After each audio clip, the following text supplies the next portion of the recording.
Living with coronavirus, some European countries are calling for a new approach towards COVID-19. They say it shouldn't be dealt as a health emergency, but as an illness. But does that convince anyone? This is Inside Story.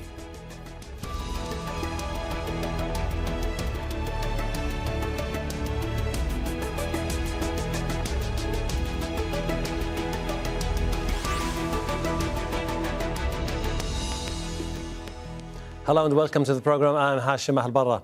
After 2 years of crippling waves of coronavirus, strict lockdowns and hundreds of thousands of people dead, several European countries are hoping to treat the pandemic as a thing of the past. The latest Omicron variant wave has broken infection records across the continent. Daily infections have so far exceeded the peaks of earlier waves, with France alone reporting nearly 500,000 cases on Tuesday. But hospital admissions and deaths from Omicron infections are way down compared to previous variants, especially for those who are fully vaccinated. Several European countries see those figures as a sign the disease can be treated as endemic, another of many illnesses that we've learned to live with. Spain is one of the hardest hit economies on the continent and has led calls for restrictions to soon be dropped. Portugal has already eased major curbs on crowded venues, and the UK and Ireland are set to drop most restrictions over the next week. But the World Health Organization has warned the world is far from declaring the pandemic over, and the death rate is too high to treat coronavirus as another endemic disease. Now is not the time to give up on the strategy. We're hearing a lot of people suggest that Omicron is the last variant, that it's over after this. And that is not the case, because this virus is circulating at a very intense level around the world. And so it is not the time to give up on the comprehensive strategy that we have outlined, that many countries are using. And as Mike has said, implement them in different ways. But the goals of reducing severe disease and death remain. This pandemic is nowhere near over, and with the incredible growth of Omicron globally, new variants are likely to emerge. For more on this, I'm joined by our guest in Singapore. Tikki Pangestu is visiting professor at the Ulu Lin School of Medicine at National University of Singapore and a former WHO director specializing in pandemic preparedness and global health governance. In Oxford, we have Dr. Mohga Kamal-Yanni, a consultant on global health and senior health policy advisor for People's Vaccine Alliance. In Cambridge, we have Chris Smith, a consultant virologist and clinical microbiology specialist. Chris is also editor and host of the Naked Scientist podcast. Warm welcome to all. Tikki, Singapore is starting to move away towards treating COVID-19 as an illness. What does that mean for the country? Well, I think the Singapore government has taken a very pragmatic approach towards, as you said, living with the virus.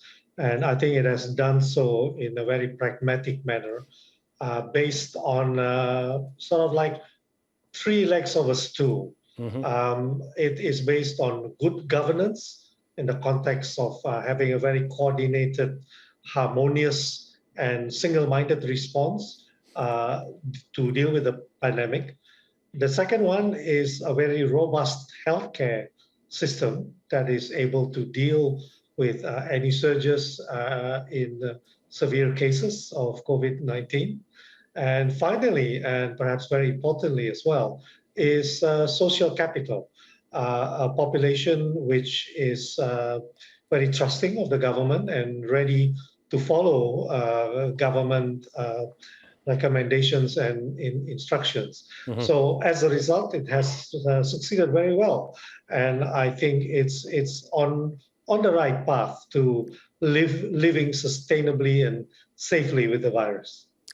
Mohga, is it fair for European countries to say it's about time to turn the chapter, move forward towards more relaxed lifestyle when you have sub-Saharan Africa lagging far behind in terms of vaccinations? Well, from the beginning of the virus, we've been hearing nobody's safe until everybody's safe. It's just words. It doesn't mean anything. Because what is happening is high level of vaccination in Europe, and that's why they feel a little bit, well, they feel comfortable to remove restrictions, while, as you said, very little vaccination rates in many low-income countries, including in sub-Saharan Africa. So basically, globally, we have a wonderful environment for the virus to mutate. Some people are vaccinated, some people are not vaccinated. So the virus will just mutate, creating new variants. The new variants will reach Europe and other countries, and then we start screaming. And the other thing is, while this more removing restrictions is happening now, a lot of the doctors in the UK are saying this is not based on data. So it seems like it's a political decision rather than a scientific decision. When the NHS, we have, just like Singapore, we have a fantastic health system in the UK. However, it is really under huge stress because of the number of people who are, because of COVID and the implication of COVID and the long list of people that had to delay their, tests or other treatments not related to COVID-19. Chris, that will increase with the removing restrictions. Okay. Chris, when we say that starting from the next surge of infections, it's about time to treat COVID not as an emergency, but as an illness that we have to deal with because it's going to stay for longer. It sounds easier on paper than in practical terms.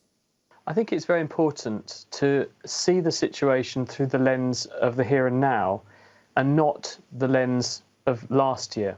Because this time last year, taking the UK as an example, the number of people who were dying every day was about 1,500 at one point.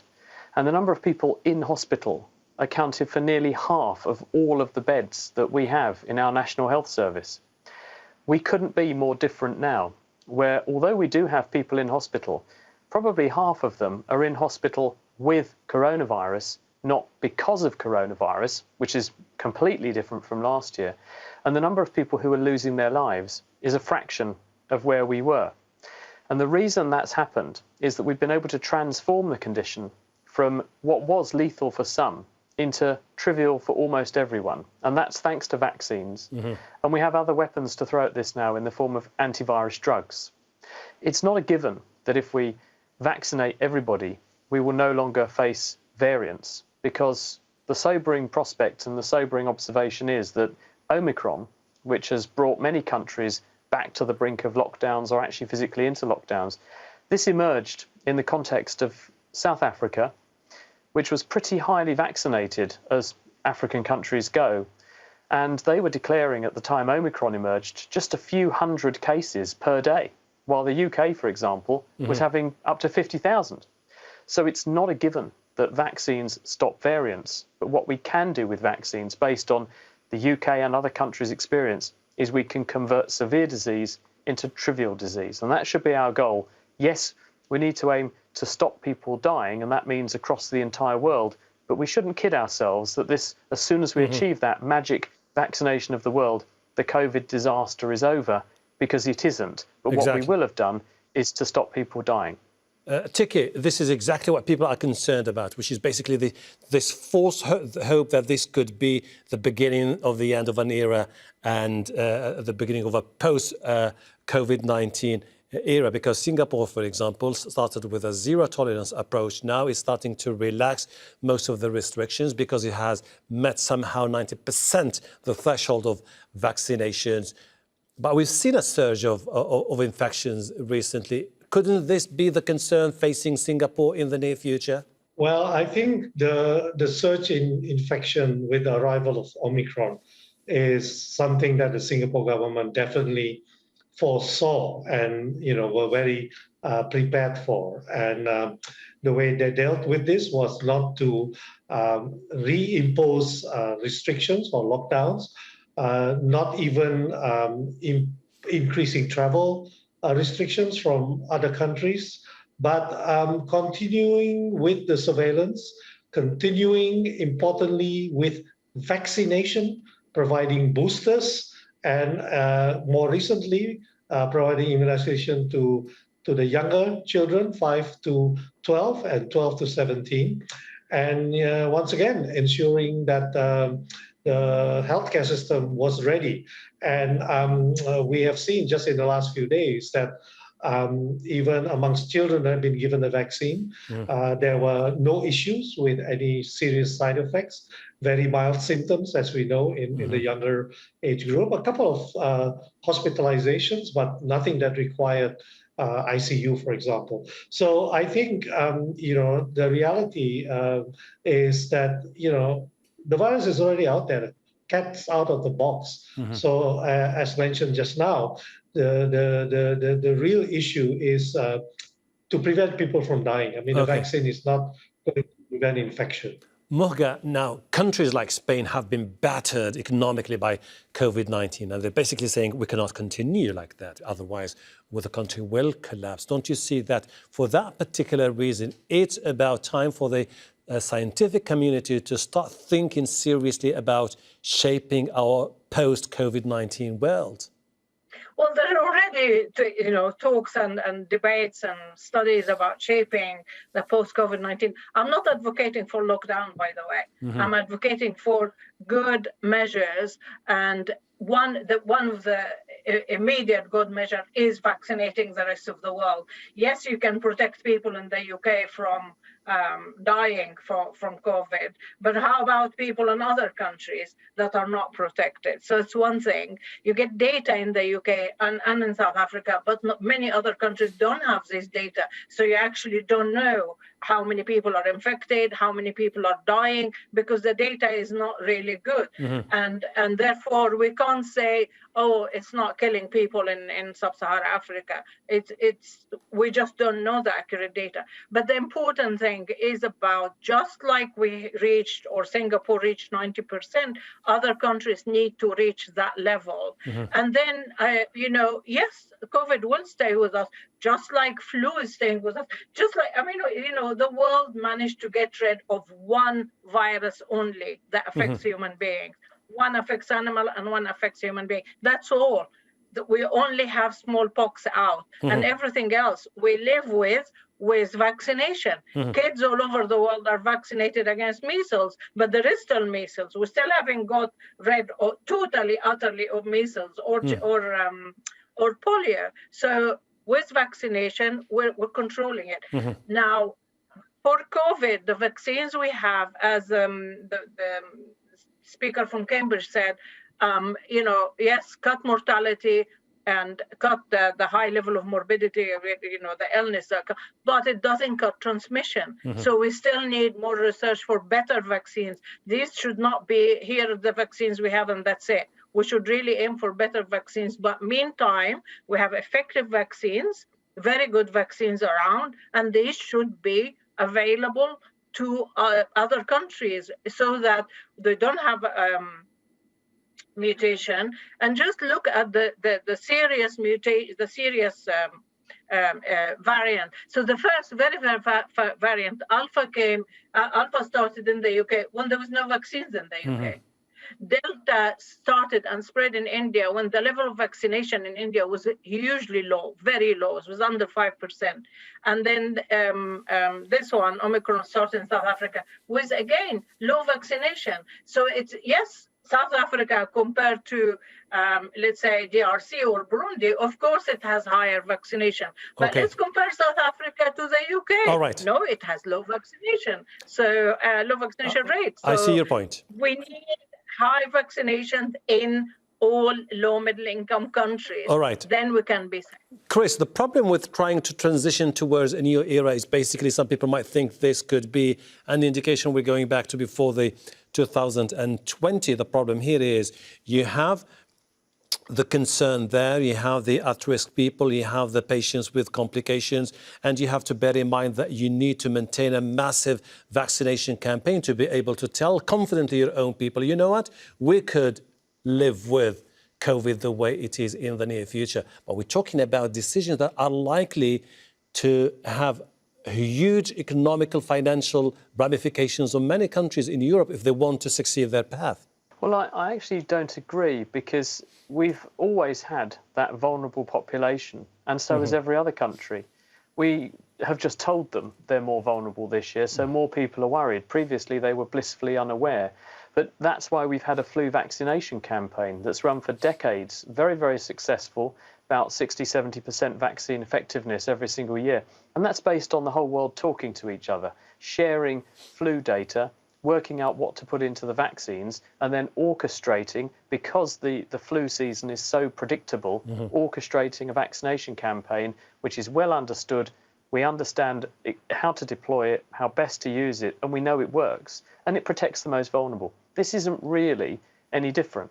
I strongly suspect that this will settle down to become a seasonally surging infection. Coronaviruses do circulate all the time, but they're much more common in wintertime. And the common human coronaviruses, there are 4 of them that cause colds. They're around about 5–10% of the colds that we get in winter. So we can probably predict that in the future, what's currently causing COVID, SARS-CoV-2, is going to circulate more often in the winter. We can anticipate that. We can give people a vaccine top-up if they're in a particularly vulnerable group. But most people are not vulnerable to this virus. Most people actually will be absolutely fine, and half the time they won't have any symptoms whatsoever. So really, that's not that much different than the flu. So I think this is something that we can use prior learning, prior knowledge, and prior practice, and put it into practice to protect those people who need protecting. Tikki, why is the WHO Health Organization concerned about an immediate shift towards a post-COVID-19 reality? Well, I think the concern about a premature sort of acceptance that, it is already going to become endemic, that we have less to worry about, I think has to do with what has been mentioned before, that as long as there are pockets in other parts of the world where the vaccination coverage is less than what is needed, the virus is still going to continue to circulate, to be transmitted, and new variants are going to appear. So, it's a cliche that no one is safe until everyone is safe. But, that's the reality. So I think the WHO is concerned that some countries have taken the path towards a more relaxed attitude. And plus the fact that Omicron, the evidence is that it's causing sort of a milder disease. It has, I think what they're concerned about is a sort of false sense of security, just to remind the world that there are pockets of unvaccinated people, and as long as those exist, it poses a continuing risk. Mohga, the WHO is also saying that for COVID-19 to become an endemic disease, we have to have more data to be able to say we can predict how the virus is going to move forward in the near future. So for the time being, we don't have that data, and therefore we want the countries to become more cautious in the near future if they're deciding to move forward towards any new approach towards tackling COVID-19. Well, I mean, data obviously is critical for decisions, for health decisions, health policy decisions for each country, but also globally. And I think in investing in data, in surveillance, in lab tests and all that is critical in countries. And that means, I mean, data don't come from the sky, or they don't come from just having, lots of epidemiologists. It comes from having reliable, trusted, trained, well-paid community health workers. These are the people in the community that have the community trust, that can actually collect proper data and send it to be analyzed and collated together at a country level and then at a global level. And based on that, countries can make their own decisions, and globally, WHO and other international agencies can give, if you like, the global guidelines of how to respond. But again, until we have high level of vaccination, until we reach the target of 70% of people in each country and each community are vaccinated, we will still be, locked down, this and that,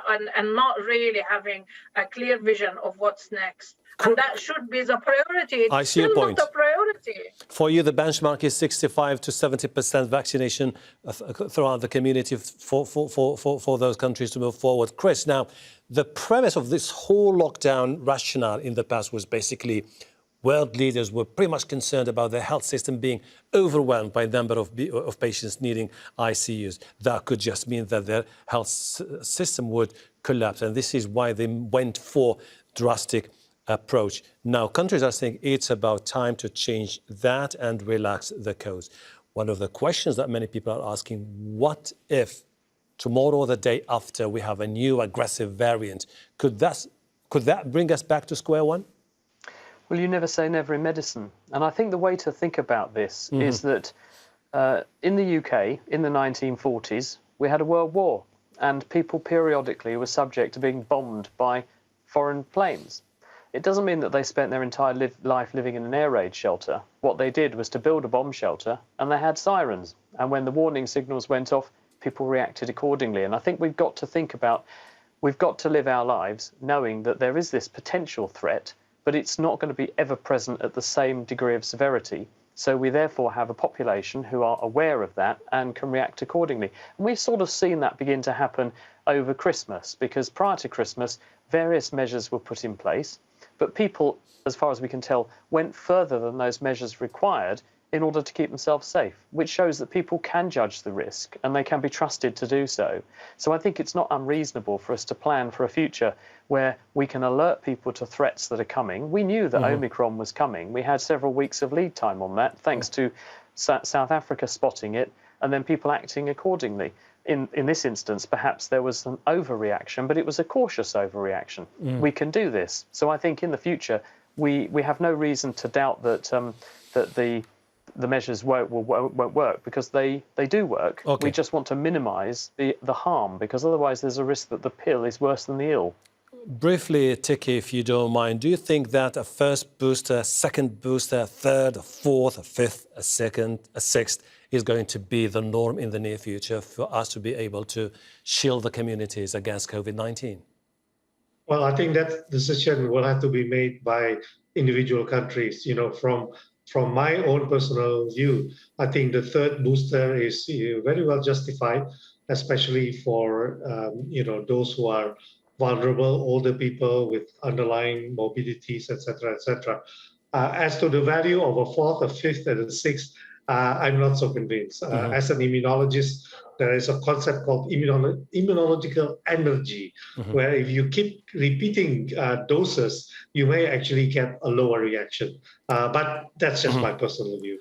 Mohga, you work at the same time for the People's Vaccine Alliance, which says that it's about time for the international community to come together, ensure that doses are manufactured globally, that the intellectual property issue is dealt with so that vaccines are manufactured by any company that wishes to do so, and that we have to provide people with vaccines and treatment free of charge in the near future. Do you see that implemented in the near future?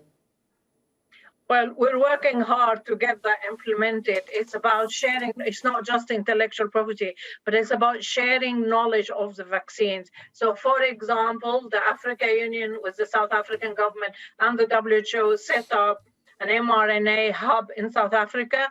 Now, if a company like Moderna shared the knowledge of the vaccine, the Moderna vaccine, which is totally, utterly funded by American taxpayer, if they share that knowledge, then the hub can enable capable companies, it's not any odd company, to produce enough for people in developing countries, rather than now totally relying on the charity of the pharmaceutical companies. Unfortunately, that's not good for sustainability. Yeah. See your point. Unfortunately, we're running out of time. Mohga Kamal-Yanni, Tikki Pangestu and Chris Smith, I really appreciate your insight and looking forward to talking to you in the near future. And thank you too for watching. You can see the program again anytime by visiting our website, aljazeera.com, for further discussion. Go to our Facebook page, that's facebook.com/AJ Inside Story. You can also join the conversation on Twitter. Our handle is @AJ Inside Story. From me, Hashem Ahelbarra, and the entire team here in Doha. Bye for now.